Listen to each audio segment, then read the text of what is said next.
एक दिन की बात है, दुर्वासा जी पधारे नंद भवन में। नंद रानी श्याम सुंदर को लिए पौड़े पर बैठी थी। इतने में ये उतरे नीचे और खेलने लगे। कौन उतरे भाई? बाल कृष्ण। उनके खेल को देख देख करके नंदरानी और रोहिणी जी को बड़ा आनंद हो रहा था। बैठी जननी माननी पीड़ा पर, निकट ललन तह खेले, गुण मंदिर सुंदर तन सावर, अति आनंद मन मेले। क्या पद है! इस रूप का रस जिसने चख लिया उसके मन में और रूप रस कभी आ नहीं सकता। दुनिया की कोई चीज उसके अंदर नहीं जा सकती।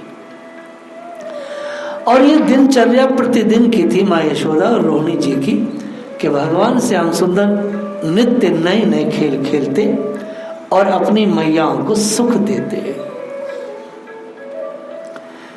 आज का खेल क्या है?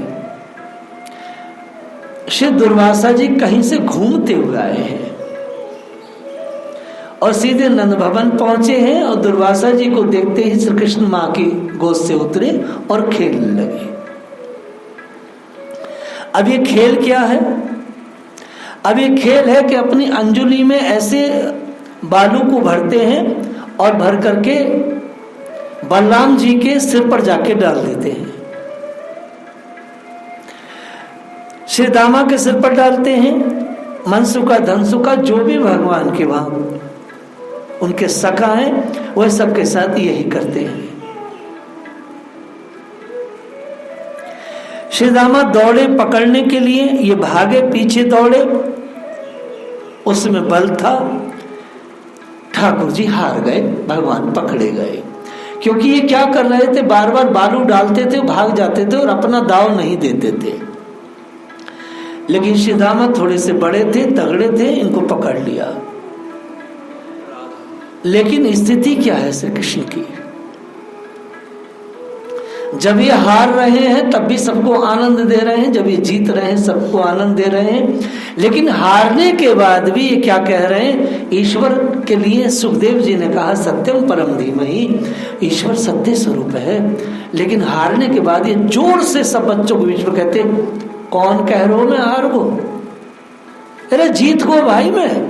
तो हारने के बाद भी अब स्वयं को जीता हुआ महसूस कर रहे हैं, जीता हुआ कह रहे हैं और बच्चों से डायरेक्ट झूठ बोल रहे हैं।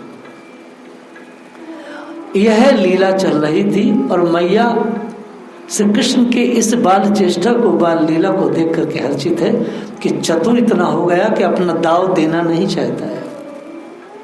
और छोटे से भगवान सबके बीच में खेल रहे हैं नंद भवन के उस बालू में। अगर देखा जाए तो वो एक गोष्ठ था जहाँ छोटी छोटी गैयाएं भगवान के साथ की बनती थी। हम लोग आज दुर्वासा जैसे तत्वज्ञानी ब्रह्म ज्ञानी का चर्चा करने वाले हैं।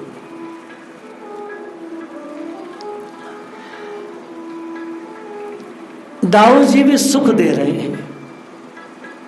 अब दाऊ जी दौड़े और उन्होंने एक गमछा था उनके पास, उसमें बालू को भरा और बालू को भर के बच्चों के पूरे, जैसे कहते हैं ना, आपने देखा भी होगा, मैंने खुद अपने आंखों से देखा है बच्चों को खेलते हुए, बालू को ऐसे अंगूठे में भरते हैं और ऐसे करके यूं करते हैं और वो सब पर ऐसा लगता है कि बस आंखों में, नाक में, सब में जाता है, उसकी धार तेज होती है।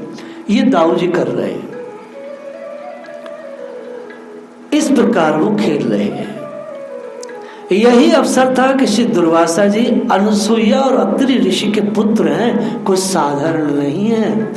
दुर्वासा कोई ऐसे नहीं कोई टटपुंजा किसी पहाड़ी ब्राह्मण के घर पैदा हुए हो, वो अत्रि दुर्वासा के हैं। और ये अत्रि दुर्वासा वो हैं जो गुप्त गोदावरी के तट पर भजन करते हैं, जहां माँ जानकी, रघुवीर सरकार और लखन जी वहां पहुंचे हैं। ये वो है, उनके पुत्र हैं। वो अत्रि अनसुईया के पुत्र भी हैं और उस पाठशाला के विद्यार्थी भी रहे। स्नातक अपने माता पिता के चरणों में बैठ के किया है। साधारण हस्ती नहीं है।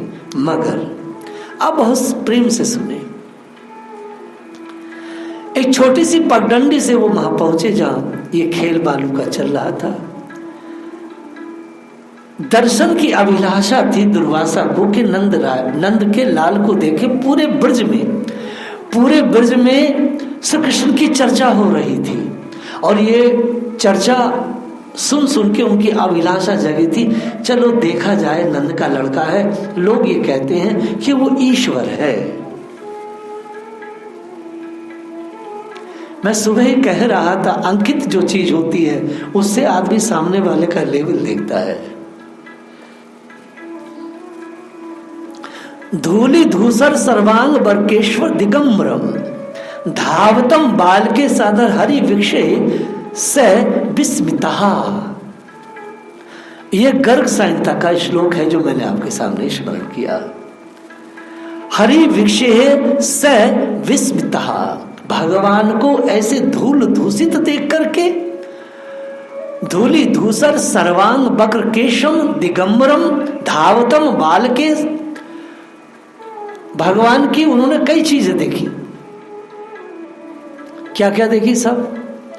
एक तो वो नंग धड़ंग थे, कोई उन्होंने कौपीन धारण नहीं कर। बच्चा होता है तो मैया छोटा सा कौपीन पहना देती, भगवान कौपीन नहीं पहने। ऊपर की तो बात ही छोड़ो, उनके जो बाल माँ यशोदा अच्छे से काटती है वह कढ़े हुए नहीं है, उसमें धूल है, वो अटे पड़े हैं। और श्री कृष्ण की जो अलकावली है वो अर्ध घुंघराली है। पूरी घुंघराली श्रेष्ठ नहीं मानी जाती, अर्ध घुंघराली बहुत श्रेष्ठ मानी जाती है। कह रहे हैं वक्र केशम, उनके केश वक्र हैं, दिगंबर हैं, वो बिल्कुल नंगे हैं। ये वे आश्चर्य में डूब गए। दुर्वासा ने देखा कि श्याम सुंदर के सारे अंग धूल दूषित हो रहे हैं, तमाम अंगों पर धूल लगी है, केस जो बिखरे हैं, सजाए हुए नहीं है। मैया जो सजाती थी आज वो ऐसा नहीं है। अर्थात उन्होंने श्री कृष्ण के बारे में जो सुना है वो वहां सब कुछ उल्टा था। वे बालकों के साथ खेलते थे जैसे अहीरों के और भीलों के बच्चे नंग धड़ंग खेलते हैं, जंगली खेल खेलते हैं, ऐसे श्री कृष्ण खेल रहे हैं। दुर्वासा के मन में विचार आया, मेरे पिता अत्रि ने, मेरी माँ अनसुईया ने जो परात पर ईश्वर के जो मुझे गुण बताए थे, जो मेरे हृदय पटल पर, मेरे मस्ती पर जो अंकित है, जो पढ़ाई मैंने पढ़ी है, उस पढ़ाई के अनुसार ये अहीर, नंद अहीर का जो ये लड़का है ये ईश्वर नहीं लगता है। श्री दुर्वासा, तत्व ज्ञान और ब्रह्म ज्ञान, ब्रह्म विद्या यहां फेल है साहब। आप पढ़ाई के माध्यम से ईश्वर को कैसे जान सकते हैं, कैसे पहचान सकते हैं? पढ़ाई से नहीं पहचाना जा सकता, कदापि नहीं।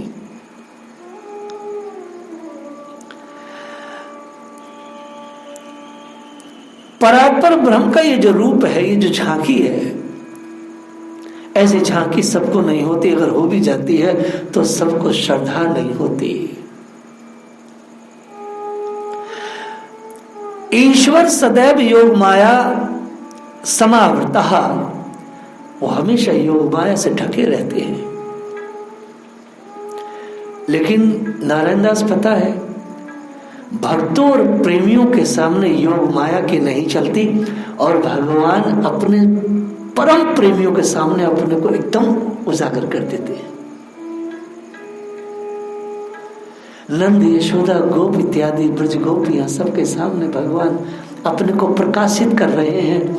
जो ब्रह्म ज्ञानी है, जो तत्व ज्ञानी है, परमात्मा, वहां अपने को योग माया से ढक लेते हैं, उन्हें भ्रमित कर देते हैं, उन्हें संशय में डाल देते हैं। क्यों डाल देते हैं? बस आज यही समझना है।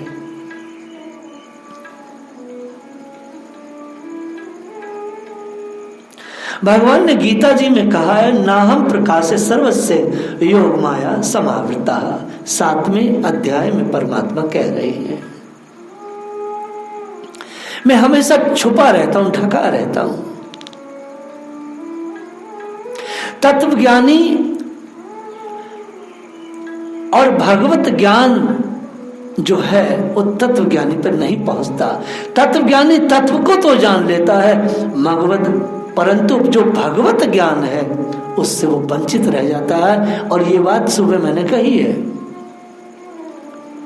तत्व यदि मिल भी जाएगा तो भगवत तत्व और भगवत जो स्वरूप है उसका दर्शन न मिल पाएगा। ये सिद्धांत की बात है। तत्वज्ञानियों को कभी भी पराभक्ति का दर्शन नहीं हो सकता, कभी नहीं हो सकता। और ये संकेत कहा भी गया है, ब्रह्मभूत प्रसन्नात्मा न शोष्यति न काक्षति। गीता के 18वें अध्याय में भगवान स्वयं के, इसलिए दुर्वासा जी के सामने जो परमात्मा नंगे हैं, दिगंबरम वक्र केशम धूलि धूसरम सर्वांगम, इस रूप में ईश्वर को कभी उन्होंने देखा नहीं था। जैसे उनके माता पिता ने बताया था इस तरह के तो वो थे नहीं। सो शंका हुई दुर्वासा को, ये जो नंद का लड़का है ये परात्पर ब्रह्म नहीं है, ये बालकों के साथ जमीन पे नंगे लौट रहे हैं, ये नंगे धूल में खेल रहे हैं। अयम नंद पुत्रस्ति, ये नंद का बेटा है लेकिन ईश्वर नहीं है। श्री कृष्ण परात्पर हैं, ये ब्रह्म नहीं हो सकते। और साहब एक बात, संशय आत्मा विनश्यति, जिसको संशय आ गया उसे भगवान न मिल पाएंगे, बिल्कुल न मिल पाएंगे। उसकी भगवान समझ में भी ना आएंगे, न समझ में आएंगे न मिलेंगे, कुछ ना हो पाएगा उसका कुछ ना हो पाएगा।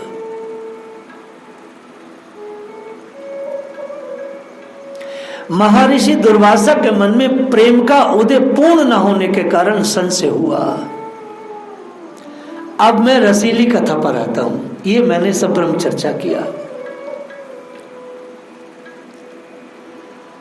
नारायण, यदि आपका प्रेम परिपक्व नहीं है, आप भगवान से उतना प्रेम नहीं करते, गुरुजनों से उतना प्रेम नहीं करते हैं, संतों से आपका उतना श्रद्धा नहीं है, तो फिर श्रद्धा कम है, प्रेम कम है, जिसके कारण ये बार बार संशय उठते हैं। ब्रह्म विद्या से संशय नहीं मिटते, संशय तो प्रेम से मिटते हैं। आप मेरी बात समझ गए? आपके पास ब्रह्म विद्या आ गई, आपने पूरा ज्ञान प्राप्त कर लिया, लेकिन जया किशोरी, आप पूरा ज्ञान प्राप्त करने के बाद भी बच्चे आपके संशय न मिटेंगे। एक संशय के बाद दूसरा संशय, दूसरे के बाद तीसरा, एक प्रश्न के बाद तीसरा, चौथा, पांचवा आता जाएगा। लेकिन यदि आपका समर्पण सच्चा है और आप प्रेम दे बैठे हैं, प्रेम करने लगे हैं, तो उसी समय प्रेम के बाद ही प्रश्न भी समाप्त हो जाएंगे, संशय भी समाप्त हो जाएंगे। आप मौन हो जाएंगे, बोले कुछ सुनना नहीं, कुछ जानना नहीं, बस प्रेम है ना। दुर्वासा जी के पास ब्रह्म विद्या तो है, तत्व ज्ञान तो है, लेकिन परमात्मा के प्रति जो प्रेम का जो समुद्र होना चाहिए उसमें उनकी अभी कमी थी, इसलिए संशय हुआ।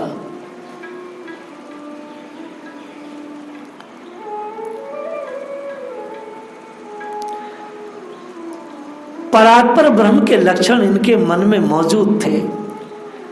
पढ़ाई जब हम करते हैं तो उस पढ़ाई के नमूने, उसके अंकित, उसकी सूत्र हमारे शरीर में रहते हैं, और उन लक्षणों से, उन सूत्रों से भगवान को मिला रहे थे, भगवान मिल नहीं रहे थे। अर्थात अयम नंद पुत्रो अस्ति, ये तो नंद का लड़का है, ये ईश्वर तो नहीं हो सकता।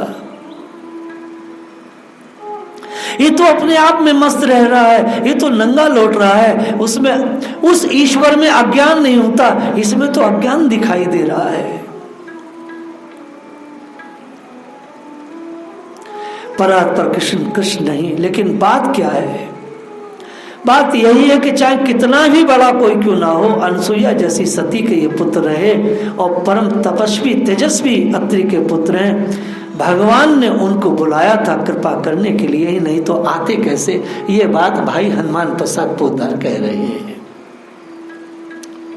भगवान के निज घर में, नंद भवन में दुर्वासा जी ऐसे नहीं आ सकते थे। भगवान के हृदय में चटपटी लगी। ये दुर्वासा मेरे ब्रज में रह रहा है, इसको मुझे कुछ प्रेम देना चाहिए, ये भटक रहा है, तत्व ज्ञानी है, ब्रह्म ज्ञानी है, संसार में लगातार कुछ ना कुछ करता ही रहता है। अभी पिछले दिनों ये अमरीश से टकरा गया था, अमरीश के चरणों में इसने बहुत बड़ा अपराध किया है, मुझे इसे प्रेम देना चाहिए। परमात्मा ने दुर्वासा को प्रेम देने के लिए उनके मन को आकृष्ट किया, तभी वो नंद भवन आए। मैं अक्सर कहता हूं मेरे इस आश्रम में जब तक मेरी इच्छा न हो कोई आ नहीं सकता। आप मन से आह्वान करते तभी जीव आता है साहब, कोई किसी के घर कैसे आए। भगवान के मन में बात है दुर्वासा को प्रेम देना है, बहुत भटक गया बेचारा। ब्राह्मण है, मेरे श्रेष्ठ अनसुईया और अत्रि का पुत्र है, वो मेरे भक्त है। त्रेता में उन्होंने मेरी बड़ी सेवा किया है, किशोरी जी को उन्होंने और हमें दोनों भाइयों को और मेरी पत्नी को उन्होंने ऐसे वस्त्र दिए थे अत्रि अनसुईया ने जो कभी मैले नहीं हो सकते थे, उनमें दुर्गंध नहीं आ सकती थी। वो चिन्मय वस्त्र थे, चिन्मय शरीर के लिए चिन्मय वस्त्र, वो सदैव नूतन बने रहते थे, सुगंध से भरे रहते थे, ऐसा लगता जैसे अभी के अभी ताजी पहने हैं। भगवान को अत्रि अनसुईया के उस तप को, उस प्रेम को याद करके उनके पुत्र दुर्वासा को प्रेम देने की इच्छा है, तभी तो दुर्वासा है।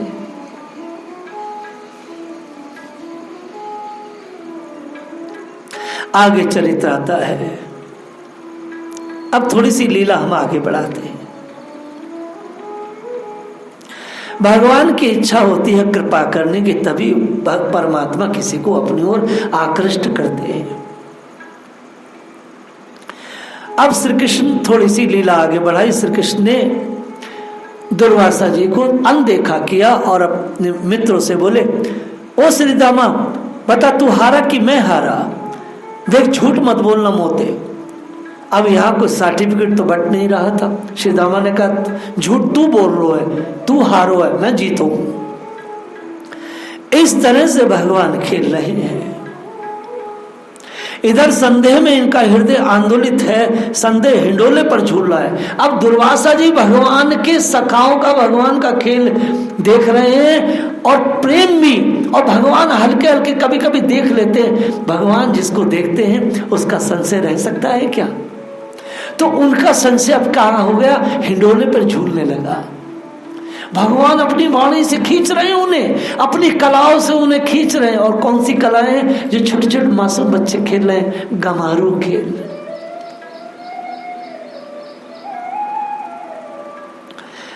आपको एक बात बताएं, भगवान ने मन में विचार कर, ये जो मुनि है तपस्वी तो है, ये मुनि तपस्वी तो है, ये मुनि कम बोलता है, एकांत में रहता है। भगवान ने देखा कि इस मुनि के पास बाहर की शांति है, लेकिन अंदर इसके अशांति है।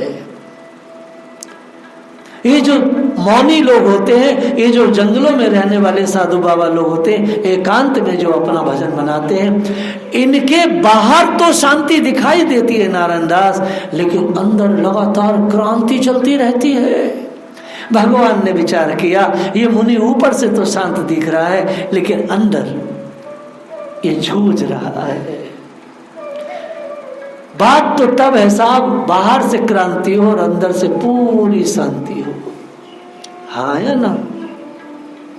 और ये जो कम बोलने वाले हैं ना, इनके अंदर बड़ी क्रांति चलती रहती है, पूरी अंदर एकदम अशांत रहते हैं, अशांत रहते हैं। क्योंकि हमारे यहाँ कई सारे मौनी रहे और उनका मौन जब फटता था तो इतना भयानक फटता था, ऐसा लगता था जैसे कबायली बम फट गया हो किसी अफगान का, ऐसे फटाक फटता था। कई मौनी रहे।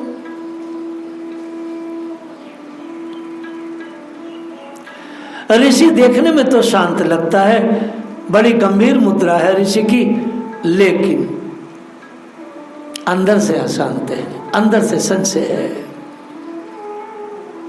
भगवान गंभीरता से विचार कर रहे हैं।